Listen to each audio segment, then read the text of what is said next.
I want to hear about this Conor McGregor fight.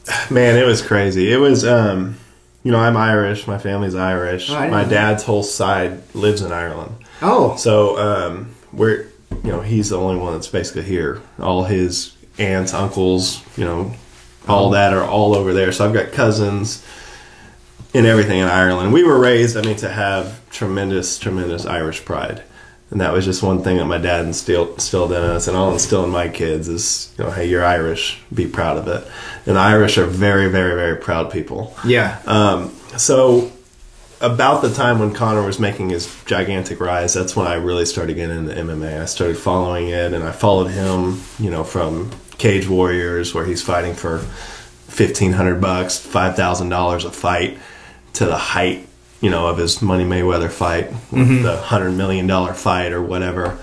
And it's been a crazy road. I've been alongside. He's had a lot of ups, a lot of downs. And the way I looked at it, it was expensive to get there for me and my brother and, go to the fight. But the bottom line is that's one of those things. Like, I would have regretted that for the rest of my life. If that's the last time Conor fights in Vegas and I didn't go when I could have. So I did. I pulled the trigger on it, and it was just the fucking atmosphere. The card as a whole was okay. It was like a hardcore fan card. Like, I knew. But even then, it wasn't that good as a hardcore. No, it was decent. There were some knockouts, some good fights, but it was definitely a hardcore fan. Like, I was probably one of the only people in the arena that knew every one of the fighters. Right. Because I have a fucking podcast about it and follow all this shit. But to see Conor walk out, it was crazy. It was like pandemonium. You have the Foggy Dew song playing, which is about the Irish, the war against the British in 1918, the Easter Rising. It's like basically an IRA rebel song. So anytime that plays, that kind of strikes a chord with me. Our people fighting against the British, and it's just kind of an Irish pride song. And then when Biggie comes on, the fucking crowd just erupts and everyone's going crazy. And that was a packed house. It was sold out. There's celebrities. You got Tom Brady, Matthew McConaughey, Baker Mayfield. Everyone who's everyone was there. Yeah. And they come filing in 5 minutes before Conor's fight. But I just thought it was a flawless performance, and I think it was probably the biggest pressure he's ever had on him in a fight. Just because all the last 3 years have been turmoil for him. Yeah, chaos. He went from someone that had nothing to being probably almost a billionaire in 4 years of just a crazy, chaotic ride. And I think he was getting very close to going off the deep end, kind of taking that Mike Tyson, Evander Holyfield route where you have, the world by the balls and you piss it all away. But he turned it around, and I think it's. I loved how he carried himself through the whole thing. Yeah, and I think you'll see him carrying himself more like that. I think it's going to be dependent a little bit on the opponent. I think if he fights Khabib again, eventually it's going to be nasty, just because the blood is so bad there. Yeah. But yeah, the bottom line, he's made more money than he could ever spend. His kids, their kids, the kids after them, they're all going to be set.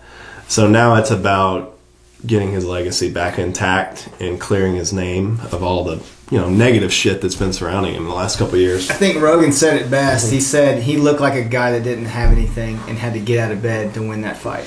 And you have to, and that's what I love about MMA. Like even compared to boxing, is there's no tune-up fights. Everyone in there's a fucking killer, and no one goes out the way they want to go out, minus George St. Pierre maybe.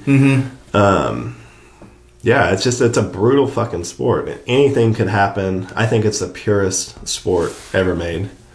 You said something on your podcast, and I had to agree with you. I think he was trying to start Cowboy to be the fastest knockout. And I think he was going to do that right there in front of Masvidal. That's what I think the game plan was. And then when, because you've never seen Conor start a fight like that. Not like that. He runs to the center, but he doesn't run through the center. Yeah, but he's measured and he's finding his range. He came out of nowhere. And Cowboy's, I love Cowboy. He's one of my favorite fighters of all time. He's a first ballot Hall of Famer in the UFC.